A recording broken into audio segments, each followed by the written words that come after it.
ರಾಘವೇಂದ್ರ ರಾಘವೇಂದ್ರ ರಾಘವೇಂದ್ರ ಎನ್ನಿರಿ, ನಾಮ ಸ್ಮರಣೆಯಿಂದ ನಿಜಾನಂದವನ್ನು ಹೊಂದಿರಿ. ರಾಘವೇಂದ್ರ ರಾಘವೇಂದ್ರ ರಾಘವೇಂದ್ರ ಎನ್ನಿರಿ, ನಾಮ ಸ್ಮರಣೆಯಿಂದ ನಿಜಾನಂದವನ್ನು ಹೊಂದಿರಿ. ತಂದೆ ತಾಯಿ ಬಂಧು ಬಳಗ ಎಲ್ಲ ನೀವೇ ಎನ್ನಿರಿ, ನಾನು ಎಂಬ ಮೋಕ ಮರೆತು ಎಂದು ಅವನ ನಂಬಿರಿ. ಹೇಗೆ ಇರಲಿ ಎಲ್ಲಿ ಇರಲಿ ಅವನ ಸ್ಮರಣೆ ಮಾಡಿರಿ. ಧ್ಯಾನದಿಂದ ಮನವ ಸುಡುವ ಚಿಂತೆ ದೂರ ಮಾಡಿರಿ. ರಾಘವೇಂದ್ರ ರಾಘವೇಂದ್ರ ರಾಘವೇಂದ್ರ ಎನ್ನಿರಿ, ನಾಮ ಸ್ಮರಣೆಯಿಂದ நிஜானந்தவன்னு ಹೊಂದಿರಿ. நண்பர்களே, நாம் நம் பக்தி சிந்தனா சேனலின் மூலம் ஸ்ரீ ராகவேந்திர பக்தியை மக்களிடையே வளர்க்க வேண்டும் என்ற உயரிய நோக்கத்துடன் நாம் குருவாரம், குருமகிமை, ஸ்ரீ ராகவேந்திர விஜயம் ஆகிய வீடியோக்களை பகிர்ந்தளித்து வருகிறோம். இவற்றுடன் ஸ்ரீ குருகுணஸ்தவனம் என்ற கிரந்தத்தின் உட்பொருளையும் அதில் உள்ள ஒவ்வொரு ஸ்லோகத்தில் மகிமையையும் எனக்கு நம் பக்தி சிந்தனா சேனலின் மூலம் மக்களுக்கு பகிர்ந்தளிக்க வேண்டும் என்ற ஆவலும் தொடர்ந்து என் மனதில் உதயமாய்க்கொண்டே இருந்தது. அது ஸ்ரீ குரு ராகவேந்திரின் அருளால் எனக்கு இன்றி அந்த வாய்ப்பு அமைந்தது என்றே சொல்லலாம். நம் வீடியோ எண் 117 மூலம் ஸ்ரீ ஸ்ரீ ஸ்ரீ ராகவேந்திரரின் பூர்வாசிரம கொள்ளு பேரர் ஸ்ரீ வாதீந்திர தீர்த்தர் இயற்றிய ஸ்ரீ குருகுணஸ்தவனத்தை இன்று ஆரம்பித்து பல்வேறு ஸ்லோகங்களில் அவர் ஸ்ரீ ராகவேந்திரரை பற்றியும் அவரின் கிரந்தங்களை பற்றியும் புகழ்ந்து எவ்வாறு கூறியுள்ளார் என்பதை காண்போம் வாரீர். இந்த ஸ்லோகங்களின் விளக்கங்கள் அனைத்தும் நான் திரு அம்மன் சத்தியநாதன் அவர்கள் எழுதிய நூலிலிருந்து படித்தறிந்து தொகுத்து அளிப்பவைகள்தாம்.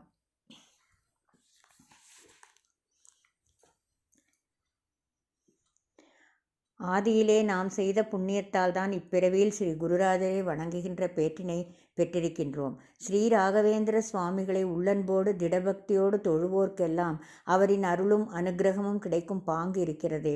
அவை ஒவ்வொன்றும் அமிர்தமானவை. கிருதயுகத்திலிருந்து அவர் சேர்த்து வைத்துள்ள பலனை நமக்கெல்லாம் வாரி வழங்க அவர் தயாராக இருக்கும்போது அதை பெறுவதற்கு நாமும் நம்மை அதற்கு தகுதியானவர்களாக மாற்றிக்கொள்ள வேண்டும் அல்லவா? ஏதேனும் ஒரு மூலையில் நின்று கொண்டு சமுத்திரத்தில் ஸ்நானம் செய்தாலும் அது சமுத்திர ஸ்நானம் என்றாகிறதல்லவா? அதை போல ஸ்ரீ ராகவேந்திர மகிமை என்னும் சமுத்திரத்தில் ஏதோ ஒன்றிரண்டை கூறினாலும் கூட முழுவதையும் கூறிவிட்டதாக பொருள் கொள்ள வேண்டியதுதான். ஏனெனில் ஸ்ரீ ராகவேந்திர மகிமை என்பது சமுத்திரம்தான். சமுத்திரம் வற்றாதது போல மகிமைகளும் வற்றாது. சமுத்திரத்தை போல ஆழமானது, அர்த்தமுள்ளது, அதிக வியாபிப்புள்ளது ஸ்ரீ குருராஜரின் மகிமைகள். உண்மையில் ஸ்ரீ ராகவேந்திர அவதாரம் நிகழ்ந்தது லோகக்ஷேமத்திற்காகவும் பக்தர்களை காப்பதற்காகவும் காமதேனு கல்பவிருக்ஷ சிந்தாமணியாய் கேட்டதை கொடுப்பதற்கும் நினைத்ததை நடத்தி வைப்பதற்காகவும் தான் என்றாலும் இதே போன்று இன்னொரு எல்லையும் இன்னொரு சமுத்திரமும் அவரது அவதாரத்திற்கான நோக்கங்களாகும் என்பதை விட ஹரியின் கட்டளையும் ஆகும் என்பதுதான் சரியானதாகும். அதாவது கிரந்த பிரச்சாரம் ஸ்ரீ ராகவேந்திரரின் வாழ்வில் பெரும் பங்கு வகிப்பது. அவர் பூத உடலோடு இருந்தபோது பெரும் பகுதியை செலவழித்தது கிரந்தங்களை இயற்றியதற்கும் அதை சிஷ்யர்களுக்கு போதிப்பதற்கும் தான். ஆதிகுரு ஸ்ரீ மத்வர் மற்றும் ஸ்ரீ ஜெயதீர்த்தரின் நூல்களுக்கு விளக்க நூல்களும் மற்றும் சுதந்திரமான நூல்களும் சுமார் 50 எண்ணிக்கையில் ஸ்ரீ ராகவேந்திரர் இயற்றியிருக்கிறார். அந்த நூல்களுக்கான மகிமைகளை சிறப்புகளை எடுத்து கூறுவதுதான் ஸ்ரீ குருகுணஸ்தவனம் என்ற நூல். ஸ்ரீ ராகவேந்திரரின் வம்ச விருட்சத்தில் 5வது பீடாதிபதியாய் விளங்கிய ஸ்ரீ வாதீந்திரர் குருகுணஸ்தவனத்தை ஏற்றி பாடிய போது அதற்கு ஸ்ரீ ராகவேந்திரரின் பரிபூர்ண அனுகிரகம் கிடைத்த விதம் இருக்கிறதே, அது இதுகாரும் யாருக்கும் கிடைக்காத மெய்சிலிர்ப்பான அனுகிரகமாகும். அந்த அனுகிரகம் இந்நூலை பாராயணம் செய்பவர்களுக்கும் கிடைக்கும் என்பதை உணர்த்துவதற்கே ஸ்ரீ குருராஜர் அப்படி ஒரு மகிமை புரிந்தார் என்பதுதான் நிஜம். ஸ்ரீ ராமபிரானுக்கு என்ன சக்தியோ அதே அளவு அல்லது அதைவிட கூடுதலாக ஸ்ரீ ராமநாமத்திற்கு உண்டு என்பார்கள். அதுபோல ஸ்ரீ ராகவேந்திரருக்கு என்ன சக்தியோ அதே அளவு அல்லது அதைவிட கூடுதலாக அவரது கிரந்தங்களுக்கும் உண்டு என்றும் நாம் எடுத்துக்கொள்ளலாம். ஸ்ரீ ராகவேந்திரரின் மகிமை ஸ்ரீ ராகவேந்திர கிரந்தங்களுக்குள்ள சக்தியை ஸ்ரீ வாதீந்திரர் எடுத்து கூறுவதைப் போல் வேறு யாரால் எடுத்து காண்பிக்க முடியும்? ஸ்ரீ ராகவேந்திரரின் பூர்வாசர கொள்ளு பேரர் அல்லவா ஸ்ரீ வாதீந்திரர். ஸ்ரீ ராகவேந்திரருக்கு பின்பு 5வதாக பீடத்துக்கு வந்த ஸ்ரீ வாதீந்திர தீர்த்தர் என்பவர் ஸ்ரீ குருகுணஸ்தவனம் என்கிற உயர்ந்த ஸ்தோத்திர கிரந்தத்தை ஏற்றி ஸ்ரீ ராயருக்கு சமர்ப்பணம் செய்தார். அப்பொழுது அதை கேட்டு மகிழ்ந்து ஆசீர்வதித்தார் ஸ்ரீ குருராஜர். ஸ்ரீ ராகவேந்திர சுவாமிகளுக்கு பூர்வாசிரமத்தில் துறவுக்கு முன் ஸ்ரீ லக்ஷ்மி நாராயண ஆச்சார் என்கிற மகன் இருந்தார். அவர் ஸ்ரீ ராயர் இயற்றிய ஸ்ரீ ராமசாரித்திர மஞ்சரி, ஸ்ரீ கிருஷ்ணசாரித்திர மஞ்சரி மற்றும் ஸ்ரீமன் மகாபாரத தாத்பரிய நிர்ணய பாவ சங்கிரக நூல்களுக்கு விரிவுரை எழுதியவர் மற்றும் ரிக்பாஷ்யத்துக்கு டிப்பணி விரிவுரை எழுதியவர். இவரின் மகன்தான் ஸ்ரீ புருஷோத்தம ஆச்சாரியார். அவரின் மகன்தான் ஸ்ரீனிவாச ஆச்சாரியார். இவரே பின்னால் பட்டத்துக்கு வந்து ஸ்ரீ வாதீந்திர தீர்த்தரானார். அதாவது இவர் ஒரு வழியில் ஸ்ரீ ராகவேந்திரரின் கொள்ளுப்பேரர் ஆவார். இவரின் பீடாதிபத்திய காலத்தை 1728 AD to 1750 AD என்பார்கள். ஸ்ரீ ராயருக்கு பின் அவர் பீடாதிபத்திய வம்சம் இவ்வாறு வந்துள்ளது. ஸ்ரீ வாதீந்திரர் வரையில் ஸ்ரீ ராகவேந்திரர் மந்த்ராலயம், ஸ்ரீ யோகேந்திரர் ஸ்ரீரங்கம், ஸ்ரீ சுரீந்திரர் மதுரை, ஸ்ரீ சுமதீந்திரர் ஸ்ரீரங்கம், ஸ்ரீ உபேந்திரர் ஸ்ரீரங்கம், ஸ்ரீ வாதீந்திரர் மந்த்ராலயம். இவர் ஸ்ரீ வாதீந்திரர் பூர்வாசிரமத்தில் ஸ்ரீனிவாசாச்சாராக இருக்கும் பொழுதே தன் தகப்பனாரான ஸ்ரீ புருஷோத்தம ஆச்சாரிடம் சாகித்யத்தையும், தன் பரமகுருவான ஸ்ரீ சுமதீந்திரரிடம் நியாயத்தையும், தன் குருவான ஸ்ரீ உபேந்திரரிடம் வேதாந்தத்தையும் செவ்வனே கற்றார். அப்பொழுதுதான், அதாவது பூர்வாசிரமத்திலேயே இவர் நவ்ய துக்ருத்தி சிக்ஷா என்கிற நூலை எழுற்றினார். இந்த நூல் பிரம்மசூத்திர அதிகரணங்களை பற்றி அலசுகிறது. இவர் ஸ்ரீ உபேந்திர தீர்த்தருக்கு பின் பீடாதிபதியானார். உபேந்திர தீர்த்தர் பூர்வாசிரமத்தில் ஸ்ரீ ராகவேந்திரரின் தமையனார் பேரன் ஆவார். ஆகையால் ஸ்ரீ வாதீந்திரரை ஸ்ரீ ராகவேந்திராரிய உபய வம்சாத்தி சந்திரம என்று அழைப்பார்கள். இவர் ஆசிரமம் ஸ்வீகரித்த பின் மீமாம்சா நயதர்ப்பண, தத்துவோத்யோத டிப்பணி, பூகோள ககோள விசார, ஸ்ரீ குருகுணஸ்தவனம் மற்றும் ஸ்ரீ ராகவேந்திர மட கதார்சாத் சுதிக்ரம என்கிற நூல்களை வடமொழியில் எழுதியுள்ளார். டாக்டர் PNK சர்மாவின் ஆய்வுப்படி இவர் மத்வாரியா, விஷ்ணு சௌபாகிய சிக்ரிணி முதலிய நூல்களையும் இயற்றியுள்ளதாக தெரிகிறது. இந்த நூல்களிலே தலை சிறந்தது ஸ்ரீ குருகுணஸ்தவனம் ஆகும். இதில் இவர் ஸ்ரீ ராகவேந்திர தீர்த்தர் இயற்றிய நூல்களின் மேன்மைகளையும் பெருமைகளையும் இலக்கிய நயத்துடன் புகழ்கிறார். இந்த நூல் 38 ஸ்லோகங்களை கொண்டது அல்லது 42 ஸ்லோகங்களை கொண்டது. இந்த நூல் முழுவதும் ஸ்ரீ ராகவேந்திரருக்கு பிடித்த ஸ்ரக்தாரா என்ற யாப்பில் அமைந்துள்ளது. ஸ்ரக்தாரா என்றால் மாலை அணிந்தவர் என்று பொருள். ஸ்ரக்தாரா யாப்பில் அமைந்த செய்யுட்கள் 4 வரிகளில் இருக்கும். ஒவ்வொரு வரிசையிலும் 21 எழுத்துக்கள் 7+7+7 இருக்கும். இதை பாராயணம் செய்ய கேட்டால் மிகவும் இனிமையாகவும் அழகாகவும் இருக்கும்.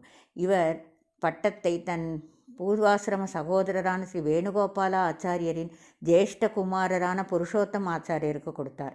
அவருக்கு ஸ்ரீ வசுதேந்திர தீர்த்தர் என்று பெயர் சூட்டினார். இவர் மகா ஞானியாக திகழ்ந்தார். இவரின் ஸ்ரீ குருகுணஸ்தவனம் என்கிற நூலுக்கு ஸ்ரீ தீரேந்திர தீர்த்தர் என்பவர் வியாக்கியானம் எழுதியுள்ளார். இந்த நூலில் மந்த்ராலய மகானின் மத்வமத சேவை போற்றப்படுகிறது. எல்லாம் ஸ்ரீ கண்ணனுக்கே அர்ப்பணம். ஸ்ரீ ராகவேந்திர குருவந்தர்கத வார்த்தீரமண முக்கிய பிராணாந்தர்கத ஸ்ரீ கிருஷ்ணார்ப்பணமஸ்து. குவலயம் போற்றும் ஸ்ரீ குருகுணஸ்தவனத்திற்காக ஸ்ரீ குருராஜர் புரிந்த மகிமை. துன்பம் வரும்போது என்னை நினைத்துக்கொள். அருகாமையில் அப்போது ஸ்ரீ ராகவேந்திரர் சஞ்சாரம் மேற்கொண்டிருந்தார்.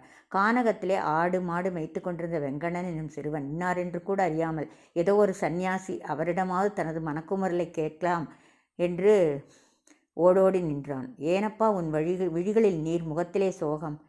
அழாதே, அழாமல் விஷயத்தை சொல் என்றனர் அருகில் இருந்த சீடர்கள். எனக்கு தாய் தந்தையர் இல்லை.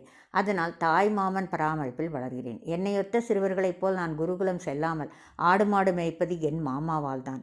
என்னை அறிவற்றவனாக இருக்கச் செய்வதில் அவருக்கு என்ன உபயோகமோ தெரியவில்லை. ஆனால் இப்படியே தொடர்ந்தால் நான் அல்லவா உபயோகமற்றவனாக ஆகிவிடுவேன் என்று விசும்பினான். கலங்காதே. நல்லவர்களுக்கு அனாவசியமாக யாரேனும் தீது செய்ய நினைத்தால் அந்த தீமை கூட நல்லவர்களுக்கு நன்மையாகத்தான் முடியும். உனக்கு எப்போதெல்லாம் தாங்க மாட்டாத துன்பம் வருகிறதோ அப்போது என்னை நினைத்துக்கொள். கவலைப்படாதே, துக்கப்படாதே என்று ஸ்ரீ ராகவேந்திரர் அருளி சென்றார். காலங்கள் உருண்டன, வருடங்கள் ஓடின. சிறுவன் வெங்கண்ணன் வாலிபனானான். உருவில் வளர்ந்தானே தவிர, அறிவில் வளர்ந்தானே தவிர, அனுபவத்தில் வளர்ந்தானே தவிர, கல்வி அறிவில் எழுத்தறிவில் இன்னமும் சிறுவனாகவே இருந்தான். பிறந்த குழந்தையைப் போல் ஏதும் அறியாதவனாய் இருந்தான்.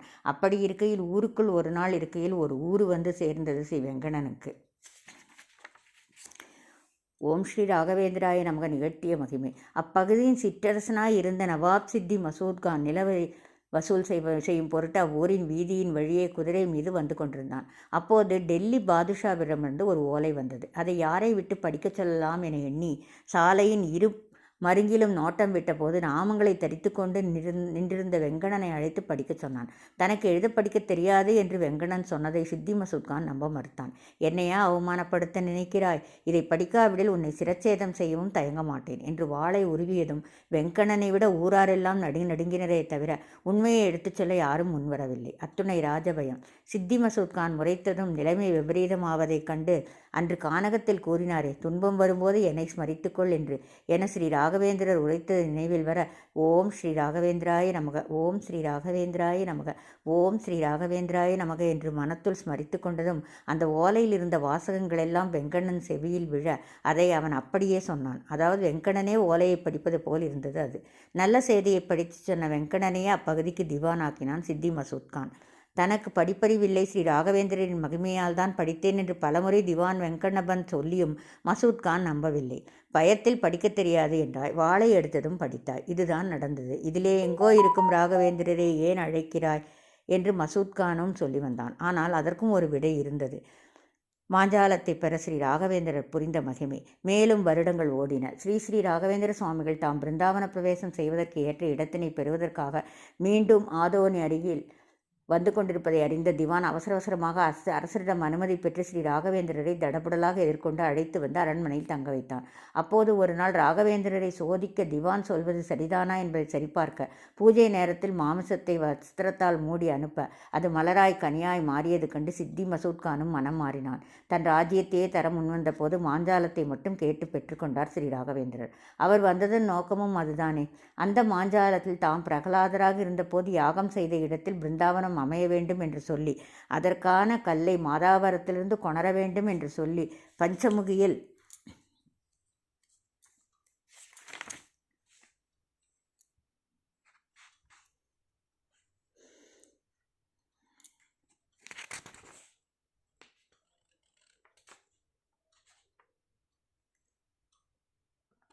தவம் செய்ய சென்றார் ஸ்ரீ ராகவேந்திரர்.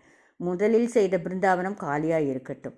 பஞ்சமுகியினின்றும் வந்து பார்த்தபோது திவான் வெங்கடமத் சிரத்தையுடன் பிருந்தாவனத்தை தக்க சிற்பிகளை கொண்டு செய்வதைக் கண்டார். சுவாமி, எல்லாம் சரியாக இருக்கிறதா என்று பவ்யமாய் நின்றார் திவான். இருக்கிறது, ஆனால் நான் சொன்ன கல்லிலே செய்யவில்லை என்று சொல்லி மந்திராலயத்திலிருந்து 5 கல் தொலைவில் இருந்த மாதாவரத்திற்கு திவானை அழைத்து சென்று வெங்கண்ணா சீதையை தேடிச் செல்கையில் ஸ்ரீ ராமபிரான் அமர்ந்த கல் இதுதான், இதிலேதான் எனக்கு பிருந்தாவனம் நிர்மாணிக்க வேண்டும் என்றதும் அப்படியே செய்கிறேன் என்றதோடு, ஆனாலும் என்று தயங்கிய வெங்கடனை பார்த்து, முதலில் ஆரம்பித்த பிருந்தாவனம் உபயோகப்படாமல் போகிறதே என எண்ணுகிறாயா என்றார். ஆம் சுவாமி, அதையும் செய்து முடியும். ஆனால் இப்போது 2வதாக செய்து கொண்டிருக்கிறாயே, அதில்தான் நான் பிரவேசிக்கப் போகிறேன். அப்படியானால் முதல் பிருந்தாவனம் அப்படியே காலியாக இருக்கட்டும், காலம் வரும்போது இதற்கு பதில் கிடைக்கும் என்று சொல்லி கிபி 1671 ஸ்ரீ ராகவேந்திர சுவாமிகள் ஜீவனுடன் பிருந்தாவன பிரவேசம் செய்தார். குருகுணஸ்தவனம் அருளிய ஸ்ரீ ராகவேந்திரரின் பேரர். ஸ்ரீ ராகவேந்திரருக்கு பின்னர் ஸ்ரீ ராகவேந்திரரின் பூர்வாசிரம அண்ணனின் பேரர்கள் 4 பேர்.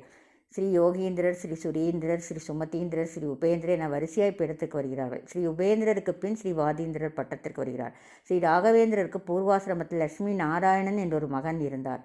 அவருக்கு மகன் புருஷோத்தமாச்சார். அவருக்கு மகன்தான் ஸ்ரீ வாதீந்திரர் தீர்த்தர். அதாவது ஸ்ரீ ராகவேந்திரரின் கொள்ளுப்பேரர் ஸ்ரீ வாதீந்திரர். ஸ்ரீ வாதீந்திரர் அசாத்திய புலமையும் பக்தியும் கொண்டிருந்தார்.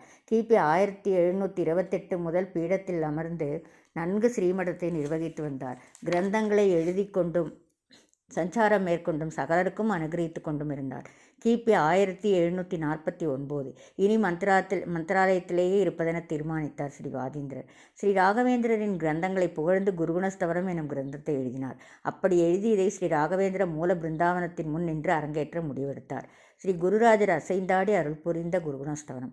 அந்த குறிப்பிட்ட நாளிலே ஸ்ரீ வாதீந்திர தீர்த்தரின் சிஷ்யர்கள் மற்றும் பக்தர்கள் எல்லோரும் ஸ்ரீ ராகவேந்திர பிருந்தாவனத்தின் முன் பயபக்தியோடு நின்று கொண்டிருந்தனர். ஸ்ரீ வாதீந்திர தீர்த்தர் குருகுணஸ்தவனம் சுவடியோடு ஸ்ரீ ராகவேந்திரரை வீழ்ந்து வணங்கி எழுந்து நின்று கணீர் என்ற குரலில் ஏற்ற இறக்க பாவங்களோடு குருகுணஸ்தவனம் ஸ்லோகங்களை அரங்கேற்ற ஆரம்பித்தார். ஒவ்வொரு ஸ்லோகமும் கூடியிருந்த அனைவரையும் மெய்சிலிருக்க வைத்தன. ஸ்ரீ ராகவேந்திரரின் மகிமைகளையும் அவர் இயற்றிய நூல்களின் பெருமைகளையும் பல உமயங்களோடு ஸ்ரீ வாதீந்திரர் பாடிக்கொண்டே சென்றதில் கூடியிருந்த அனைவரும் குரு ராகவேந்திரரோடு அப்படியே ஐக்கியமாகி போனார்கள். தம்மை மறந்து ஸ்லோகங்களின் ஒவ்வொரு வார்த்தைகளையும் அவர்கள் கேட்டு உணர்ந்து இன்புற்றார்கள். இந்த உணர்ச்சிகரமான சூழ்நிலையில் அங்கே ஒரு அற்புதம் நிகழ்ந்தது. ஆம், ஸ்ரீ வாதீந்திர தீர்த்தர் தனது கையில் பிடித்திருந்த ஓலைச்சுவடியின் மேல் மலர் வந்து விழுவதைக் கண்டு ஸ்ரீ ராகவேந்திர பிருந்தாவனத்தை ஏறிட்டு நோக்கினார்.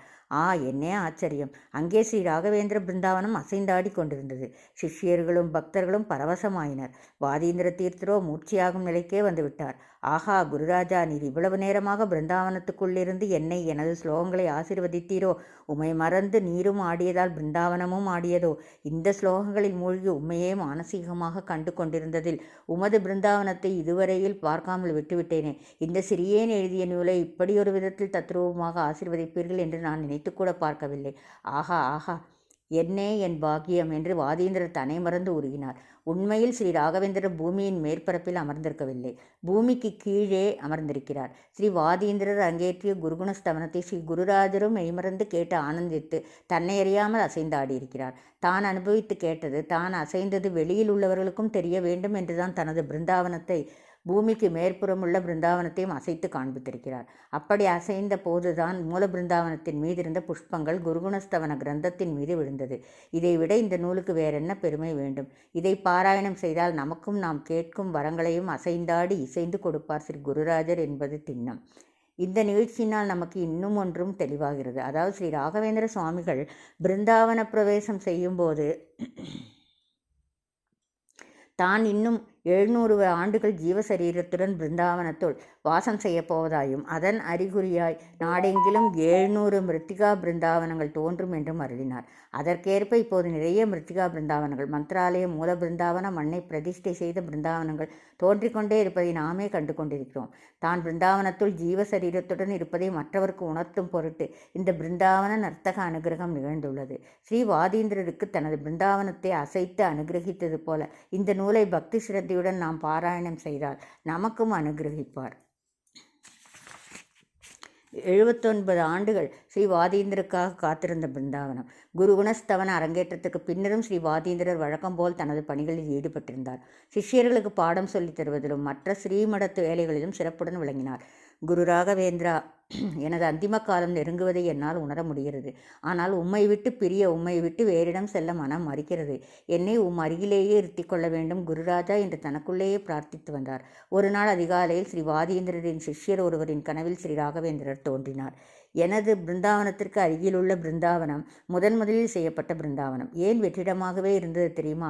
வாதீந்திர தீர்த்தருக்காகவே இத்துணை நாட்களும் காலியாக இருந்தது. இதே அவரிடம் கூறிவிடு என்று அருளினார். சிஷ்யரும் அடுத்த நாள் காலையில் இந்த விஷயத்தை ஸ்ரீமடத்தில் கூறியதும் ஆஹா என்னே என் பாக்கியம் என்று வாதீந்திர தீர்த்தர் புலகாங்கிரம் அடைந்தார். பின்னர் அடுத்த சில நாட்களில் ஸ்ரீ ராகவேந்திரனின் அருள் ஆணையின்படி அவரின் இடதுபுறத்திலிருந்து சுமார் 79 ஆண்டுகள் காலியாய் இருந்த பிருந்தாவனத்தில் ஸ்ரீ வாதீந்திர தீர்த்தர் பிருந்தாவனஸ்தரானார். தமது பிருந்தாவனத்திற்கு முன்பாக கட்டப்பட்ட பிருந்தாவனத்தை காலியாகவே இருக்கச் செய்து தனது பிருந்தாவனத்திற்கு முன்னால் அரங்கேற்றப்பட்ட குருகுணஸ்தவனத்தின் பெருமையை உணர்த்தவும், காலியாக உள்ள பிருந்தாவனம் உனக்காகத்தான் என்று சூசகமாக உணர்த்தும் பொருட்டும் பிருந்தாவனத்தை அசைத்து ஆடி ஸ்ரீ ராகவேந்திரர் புரிந்துள்ள அற்புதம் எத்துணை அற்புதமானது. குறைவற்ற வாழ்வருளும் குருகுணஸ்தவனம். அப்படிப்பட்ட இந்த குருகுணஸ்தவனத்தை படித்தால், பாராயணம் செய்தால், கேட்டால் ஸ்ரீ ராகவேந்திரர் அருளிய எல்லா கிரந்தங்களையும் பாராயணம் செய்த பலன் கிட்டும். இந்த குருகுணஸ்தவனத்தில் ஸ்ரீ ராமசாரித்திர மஞ்சரி, ஸ்ரீ கிருஷ்ணசாரித்திர மஞ்சரி இயற்றிய ஸ்ரீ ராகவேந்திரரை ஸ்ரீ வாதீந்திர தீர்த்தர் புகழும்போது குடத்துக்குள்ளிருந்து தோன்றி மிக பரந்த கடலையே தேன் துளியாக மாற்றி அதை தன் உள்ளங்கையில் ஏந்திய அகத்தியரைப் போல ஸ்ரீராமர் மற்றும் ஸ்ரீ கிருஷ்ணரின் மிக பரந்த சரித்திர மகிமைகளை இந்த சிறிய நூலிலே விளக்கியிருக்கிறீர்கள் என்று வாதீந்திரர் வியந்து கூறுகிறார். அதே உவமையை ஸ்ரீ வாதீந்திரர் இயற்றிய குருகுணஸ்தவனத்திலும் கூறலாம். விரிவான குருராஜரின் நூல்களின் உட்கருத்தை இந்த சிறிய நூலிலே வாதீந்திர தீர்த்தர் விளக்கியுள்ளார். பூஜ்யாய ராகவேந்திராய சத்யதர்மரதாய ச भजतां कल्पवृक्षाय नमतां कामधेनवे। ओम श्री राघवेन्द्राय नमः। ओम श्री राघवेन्द्राय नमः। ओम श्री राघवेन्द्राय नमः। நன்றி.